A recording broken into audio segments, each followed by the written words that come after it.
name is Mike Gerbitz. I've been with Hogan Design Construction full-time for about 7 years and worked for them as an independent subcontractor for a year prior.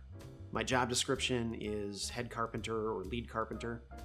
I've seen Hogan Design and Construction grow from a small handful of people almost 10 years ago to where we're at today, and the pace has increased as we've been able to bring people on to handle the volume and the scope of the jobs that have gotten bigger and bigger.